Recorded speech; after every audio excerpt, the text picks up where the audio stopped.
Je vous invite à présent à aller à la rencontre d'une Camerounaise extraordinaire. C'est la toute première à siéger au sein de l'Académie nationale de pharmacie, une société savante française. Celle qui a fait toute sa carrière au Centre Pasteur du Cameroun et qui est la fondatrice de la Société camerounaise de biologie clinique est aujourd'hui notre fierté, la lionne indomptable de la pharmacie. Rencontre avec une femme d'exception, passionnée par son métier et déterminée à porter haut le flambeau du Cameroun. Elle dit sa gratitude à tout le monde, revient sur ses succès mais également les échecs qui ont jalonné cette trajectoire extraordinaire. Entretien portrait avec le docteur Véronique Catherine Bilon dans la rubrique Success Story que je vous invite à suivre très attentivement.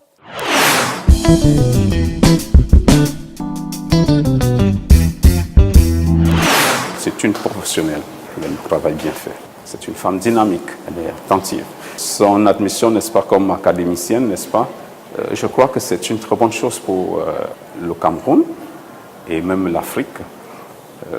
Vu son expérience, je crois qu'elle pourra, n'est-ce pas, aider l'État du Cameroun, n'est-ce pas, à mieux asseoir les stratégies. C'est une personne, je pense, qui a beaucoup de qualités, qui a une maîtrise des connaissances scientifiques, qui a le goût de rechercher les nouvelles technologies, le goût de l'innovation un peu. Bon, et en même temps de pouvoir partager, parce que je pense qu'elle a été celle qui a fondé la Société de biologie clinique ici au Cameroun. Sa nomination, c'est une belle nomination et qu'elle la mérite vraiment amplement. Et pour le Cameroun, j'ai confiance en elle, qu'elle se fera le porte-parole et qu'elle pourra nous ramener ici au Cameroun les meilleures technologies, les meilleures avancées dans la santé et de pouvoir faire évoluer la santé, notamment la santé des populations. On a tous quelque chose en nous de Tennessee, cette volonté de prolonger la nuit, ce désir fou de vivre une autre vie, ce rêve en nous avec ses mots à lui. Je suis docteur Catherine Véronique Bilon, je suis citoyenne camerounaise. Je suis originaire de la Sénégal-Maritime. Je suis née il y a 57 ans à Garoua, en 1960. Malheureusement, ni mon père ni ma mère ne sont encore en vie. Mais c'est des gens qui nous ont toujours boostés. Mon père, il était ingénieur de génie civil. C'était quelqu'un de très rigoureux qui nous a appris le respect d'autrui. Et comme héritage, qui nous disait toujours, je ne vous laisse pas d'argent, je n'en ai pas, je suis fonctionnaire. Ce que je vous laisse comme héritage, c'est l'amour.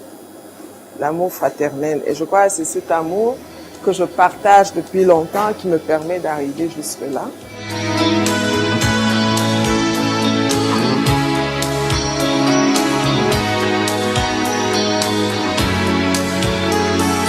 Mon cycle primaire, je le commence à Yaoundé, à l'école Notre-Dame des Victoires de Bokada. Ensuite, c'est Kribi, toujours dans les écoles catholiques. Je crois que ça s'appelait Saint-Joseph de Kribi. Je crois que ça existe toujours.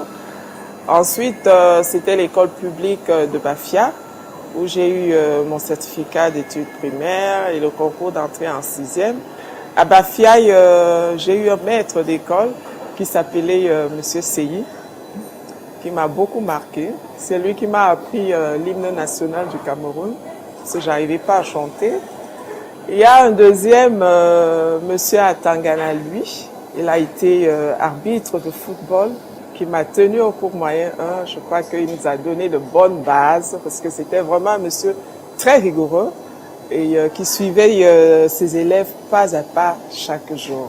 Au lycée général Leclerc, j'entre en 1972 et j'en ressors en 1979. Tout au long de ce parcours des études secondaires, j'ai été beaucoup entourée par de très bons professeurs, mais surtout avec des camarades avec lesquels jusqu'à aujourd'hui nous formons une petite... je vais dire une petite famille. Je sors du lycée général de Leclerc en 1979, après un bac série D. Mais déjà, quand j'ai mon brevet, je commence par la série A, parce que j'aimais beaucoup les langues et j'avais de bonnes notes sans me vanter en langue. Donc, je fais la seconde A, je fais la première A Et au dernier trimestre, en première, les professeurs disent que je m'ennuie. Effectivement, je m'ennuyais parce que j'avais de bonnes notes et même en mathématiques. Et Sono Edo, à l'époque, c'était le proviseur du lycée général Leclerc. Il propose donc que j'aille en D ou en C. Je me dis D ou C au dernier trimestre, première pour aller faire le probatoire, mais je me suis dit bon, tant qu'à faire, allons-y. Donc j'ai fait donc le dernier trimestre en série D et j'ai eu mon probatoire. Après j'ai eu le bac D avec mention. Très honorable.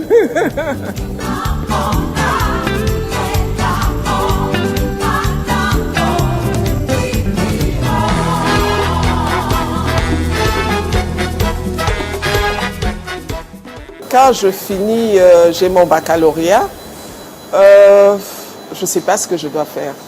Je commence par dire que je vais faire ingénieur céramique. Mon père me dit, mais attends, au Cameroun, ça n'existe pas, tu vas travailler où et tout. Après, je dis, bon, mais, je vais être pilote, pilote d'avion. Il me dit, une femme pilote au Cameroun, en Afrique, ma fille, qu'est-ce que tu vas chercher là? Je lui dis, bon, je ne sais pas, je cherche encore. Après un beau jour, je lui dis, bon, écoute, j'ai trouvé, hein.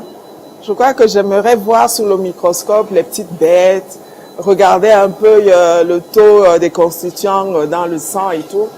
Alors là, lui-même, il trouve le mot, moi, je ne connaissais pas. Il me dit, c'est la biologie médicale. On appelle ça biologie médicale. Tu peux faire médecine ou pharmacie. Il savait déjà à l'époque que pour être biologiste, il faut être médecin ou pharmacien. Je lui ai dit, je préfère pharmacie parce que là, il y a aussi les plantes, on étudie aussi les plantes et tout ça. Et c'est comme ça que je choisis dans la carrière pour commencer dans les études de biologie médicale et de pharmacie. Et à l'époque, il n'y avait pas de faculté de pharmacie au Cameroun. Donc, je vais donc poursuivre mes études à l'étranger, notamment en France. C'était en 79. Donc, quand j'arrive à Montpellier, je regarde la ville, je dis, qu'est-ce que je suis venue faire ici? J'aurais mieux fait de rester chez moi. Bon, on va à la faculté. J'avais pas de préinscription, mais le bac camerounais était une valeur sûre. Une valeur sûre dans ces années-là. Donc, quand j'arrive sans préinscription et tout, on va voir le doyen de la faculté de pharmacie. On lui dit qu'on n'a pas de préinscription, mais voilà, elle veut commencer ses études de pharmacie, elle voudrait faire biologie. Il regarde juste les notes que j'avais eues au baccalauréat et on m'a inscrite tout de suite. Et c'était le 19 septembre 1979. Quand je suis inscrite le 19 septembre, le 20, le doyen me rappelle à la faculté. Je viens à la faculté et surprise, on m'offre un gâteau d'anniversaire parce que le 20 c'était mon anniversaire. Quand je reste là, je dis, ah mais Montpellier que je n'aimais pas au départ, je crois que je vais bien m'y plaire parce que s'il y a un accueil comme ça dans une faculté aussi renommée, parce que c'est une faculté du XIe siècle, je dois m'accueil comme ça, moi étrangère, c'est un signe. Donc je reste à Montpellier, donc je commence mes études à Montpellier. La première année, je vous avoue, c'était pas évident. C'était pas évident, mais même au niveau des études, je me rappellerai toujours mon premier TD. J'ai 4 sur 20. Ah, je reste comme ça, je me dis, mais c'est pas possible. 4 sur 20 venant du Cameroun et tout. Et je me rappellerai, une semaine après, on devait constituer des binômes. Alors tout le monde s'écarte. Je reste toute seule dans mon coin, personne ne me veut comme binôme. J'appelle mes parents, je dis j'ai eu 4 en PD. Vraiment, et là, personne ne veut de moi comme binôme et tout. Mon père, paix à son âme, il commence à me faire des petits exercices au téléphone pratiquement tous les soirs en mathématiques et en sciences physiques. 2 semaines après, le deuxième TD, j'ai la première note 18. Alors je vois tous mes camarades, ah non, on veut être ton binôme, on veut être... Je dis non, mais maintenant c'est moi qui choisis mon binôme. mon binôme. Vous n'avez pas voulu de moi. Donc, c'était dans de très belles années à Montpellier que j'ai passées. Donc, j'ai poursuivi donc mes études. J'ai eu mon diplôme d'état de docteur en pharmacie en 85. Et parallèlement, j'ai commencé donc à me spécialiser en biologie médicale. Et après donc cette spécialisation en biologie médicale, j'ai exercé des fonctions internes dans les hôpitaux de Montpellier. C'était une période très heureuse.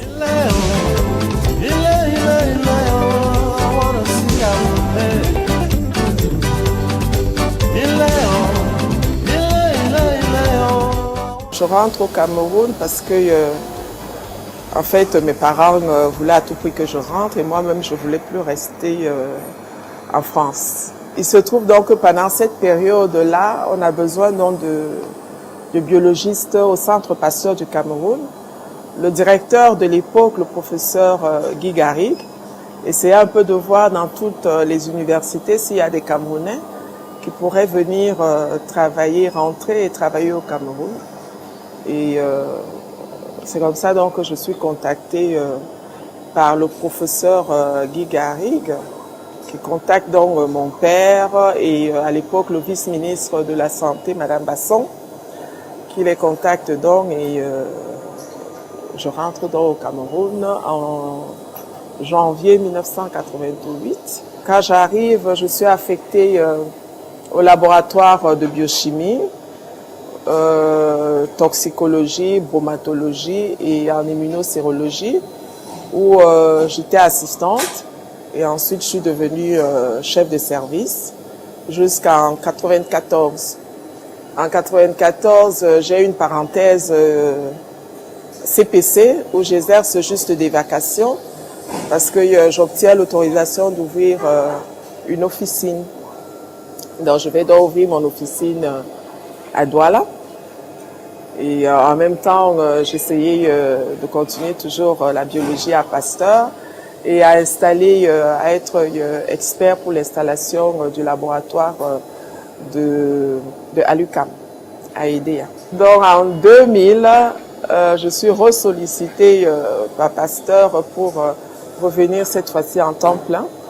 Depuis lors, je suis au CPC où j'ai tour à tour été en biochimie, responsable de tous les laboratoires jusqu'au laboratoire du LHE. Ensuite, responsable aussi de la rage et de l'accueil. Depuis quelque temps, donc, je suis centrée au niveau du service de la biochimie.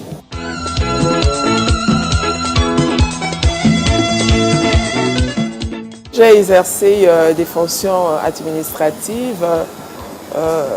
La première, c'était en 2004, au départ du docteur Tonon. Le ministre me fait l'honneur de me désigner comme directeur général par intérim.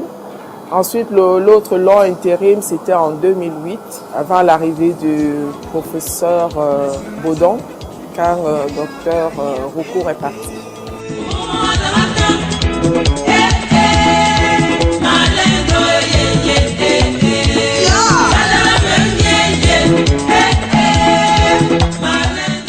À côté de l'expérience exercice de la fonction de la biologie médicale, il y a aussi ce partage que je fais depuis quelque temps des connaissances. Je suis enseignante. Quand j'arrive au Cameroun, je commence par le CUS où je donnais des cours donc, de bactériologie. Là-bas, j'ai fait, je crois, 2 ans. Et j'ai commencé donc à donner des cours de bactériaux ici aussi au CPC, puis des cours d'hématologie que je continue à donner jusqu'à présent. À cela, je donne aussi des cours à l'Université catholique, toujours sur la science de l'hématologie. Sur le plan professionnel, j'ai la chance de travailler ici au CPC où quand même les formations, on les prend quand même au sérieux. Donc au fur et à mesure, chaque fois, on vous permet donc de vous recycler. Donc cela me permet donc de participer donc à pas mal de congrès scientifiques et ainsi j'actualise donc toutes les connaissances au niveau donc, de la biologie et tous les problèmes de santé publique qu'il peut y avoir. Donc il y a quelques années, en 2008, j'ai pensé avec quelques collègues biologistes qu'il fallait prendre l'initiative de créer une société savante qui s'appelle donc la Société camerounaise de biologie clinique. Donc on l'a créée donc en août 2008 et je suis présidente de cette société jusqu'en 2016 et actuellement c'est une autre consoeur qui est présidente de cette société camerounaise de biologie. That's the sign of a victory. That's the sign of a victory.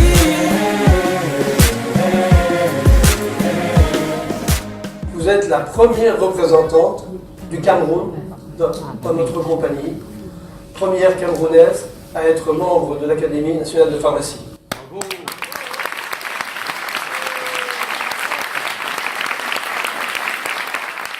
L'Académie nationale de pharmacie, c'est une institution de veille. C'est une société savante.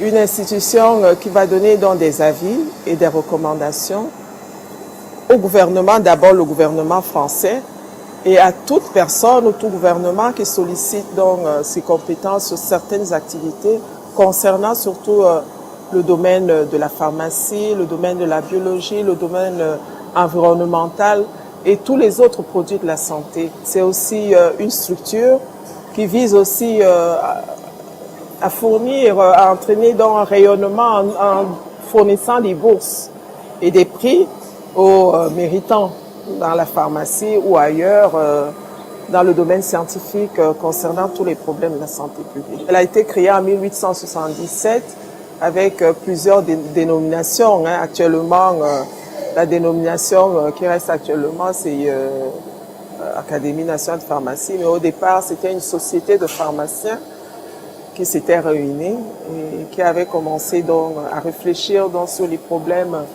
du médicament, de la plante, etc., etc. Pour arriver à l'académie, qu'est-ce qu'il faut? Il faut postuler. J'ai postulé. Les critères d'éligibilité, je les avais. C'est-à-dire qu'il faut être pharmacien parce que dans l'académie, 80% des académiciens sont pharmaciens, mais 20% des sièges sont quand même attribués aux non-pharmaciens, c'est-à-dire les médecins, les scientifiques autres que médecins ou les scientifiques de la santé.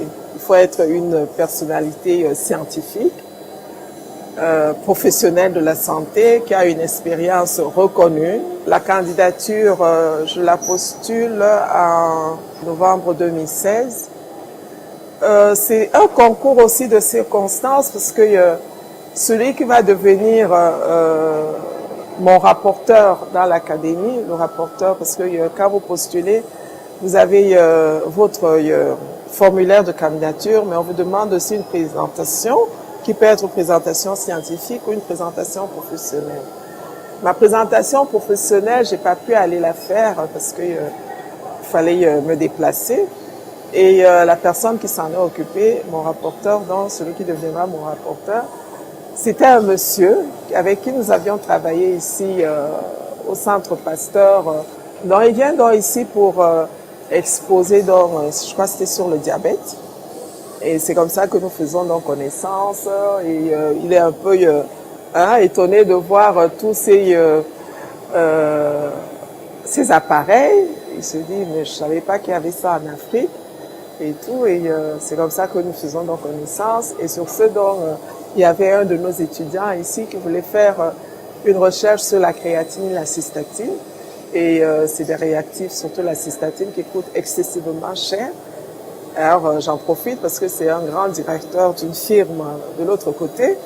J'en profite pour lui exposer dans ce problème et s'il pouvait nous aider et tout. Donc, il nous offre à titre gracieux des coffrets donc, pour faire donc, ce projet de recherche pour cette étudiante et tout. Et on barate comme ça et tout, on regarde dans mon CV. Il me dit, mais docteur Bilon, pourquoi vous ne postulez pas à l'académie? Je souris, je lui dis, vous savez, quand j'avais fini mes études en pharmacie, le jour où je présente ma thèse, Et tout, un de mes professeurs me dit que ma thèse est digne de me faire entrer à l'académie. Je lui dis, mais qu'est-ce que je vais aller faire à l'académie avec des personnes roulantes, excusez-moi le terme, et tout. Et je lui rappelle dans ça, il me dit, ah, non, mais vous avez votre place à l'académie et tout. Je dis, ok, bon, ce sera donc un challenge pour moi. Je dis, je vais faire donc, je vais envoyer ma candidature, puis je vais voir. Je ne sais pas à ce moment-là qu'il est académicien. Je ne le sais pas. Donc, j'envoie ma candidature et je me présente pour la section numéro 3 parce qu'il y a 6 sections dans l'académie. Et la section numéro 3, elle s'occupe de biologie, des sciences biologiques et de la santé. Donc, je présente donc ma candidature pour cette section. Et après, un avis arrive pour dire que je dois envoyer le formulaire et attendre les élections. Donc, j'envoie le formulaire, vous remplissez le formulaire, vous signez le formulaire en disant que vous acceptez les statuts et si vous êtes élu, vous acceptez de contribuer à toutes les activités et les missions de l'académie. Donc, je renvoie dans ça et je me mets à attendre. Le dossier est présenté dans le 8 mars à la section biologie, c'est-à-dire à la section tenue par mes pairs. Et donc, c'est lui donc, qui devient donc mon rapporteur, le docteur Ebernet, qui devient donc mon rapporteur et puis il présente donc mon dossier. Et le 29 mars, on passe aux élections et je suis élu par mes pairs. Les 22 voix me sont portées à l'acclamation. Après l'élection de la section, il y a une deuxième élection qui passe par la commission des affaires européennes et internationales. Et elle s'est tenue, si je me souviens bien, le 3 mai. Là aussi, j'ai eu les votes à l'unanimité. Ensuite, il y a eu le troisième vote, c'était le 21 juin. Là, c'est le conseil d'administration de l'académie. Et après, on vous donne donc un avis favorable pour maintenant être présenté à la 4e élection, qui est la phase finale, qui est l'Assemblée générale. Et l'Assemblée générale s'est tenue dans le 4 octobre dernier. Et à l'Assemblée générale, il y avait 113 votants. Et votre sœur camerounaise a eu 112 voix pour. Merci Seigneur. Merci pour ta grâce et tes bénédictions que tu ne cesses d'apporter dans ma vie. Oh mon Dieu. Ce que je dirais aux jeunes, c'est de ne pas se précipiter dans du n'importe quoi. Il faut être patient, être persévérant, travailler. En général, le matin, quand je me lève, je dis au Seigneur, donne-moi la sérénité d'accepter ce que je ne peux pas changer et le courage de changer ce que je peux changer.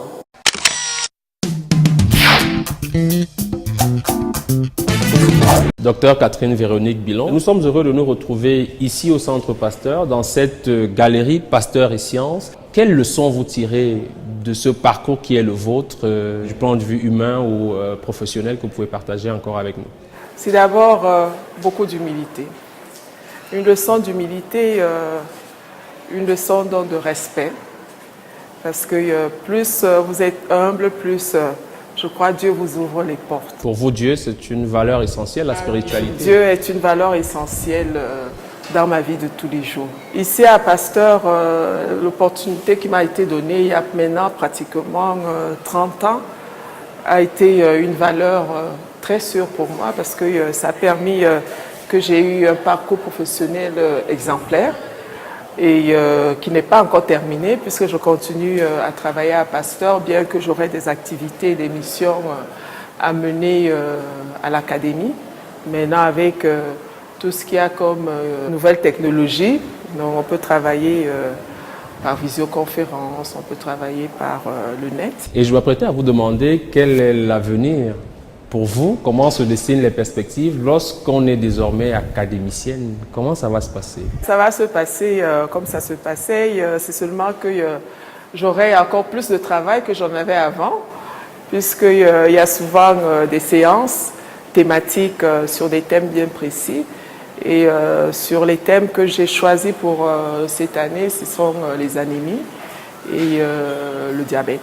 Que peut attendre le Cameroun de votre présence au sein de cette académie? Cameroun, parce que l'apport de l'académie, ce seront des échanges entre les deux nations, c'est-à-dire la France et le Cameroun, puisque de l'académie, je vais apporter tout ce qui est actuel dans les problématiques de la santé, puisque chaque fois, eux, ils font une veille scientifique pratiquement tous les mois, parce qu'il y a une séance, de temps en temps, il y a 2 séances par mois. Dans cette veille scientifique, tout ce qui est actualité, je vais rapporter ça au Cameroun. Et le Cameroun, quand il y a une problématique qui se pose, moi aussi j'apporte ça sur la table pour que ce soit donc une plateforme d'échange pour nous donner des avis, pour continuer à résoudre les problèmes de santé au pays. Nous reviendrons vous voir pour d'autres réussites, j'espère. Mais en attendant, un message encore pour la jeunesse, pour lui inspirer davantage cette réussite qui est la vôtre. À la jeunesse camerounaise, je dis d'être persévérant et d'être patient. Mais patient, ça ne signifie pas que vous dormez sur vos lauriers. Hein. Ça signifie qu'il faut quand même travailler. Lorsqu'on a des objectifs à atteindre, il faut y aller avec passion et ne pas prendre des raccourcis qui ne vous mèneront à rien. Donc le travail paye. Au bout du travail, vous atteignez vos objectifs. Regarde, vous ici, vous êtes une équipe de jeunes. Hein. Je vous dis bravo parce que toute l'équipe qui m'a filmé aujourd'hui, avec qui j'ai passé cette interview, c'est une équipe de jeunes. Vous aussi, vous êtes aussi des personnes qui devraient être dans votre émission carrière. Franchement, parce que... En tout cas, merci pour votre disponibilité. Acceptez les félicitations de toute l'équipe de production de Carrière et j'imagine que nos téléspectateurs se joignent à nous pour vous dire bravo. Vous souhaitez de briller encore à l'image du jaune de notre drapeau et que ce rayonnement, n'est-ce pas, s'étende sur nous tous. Merci à vous, M. Bouga. Et à bientôt. À bientôt.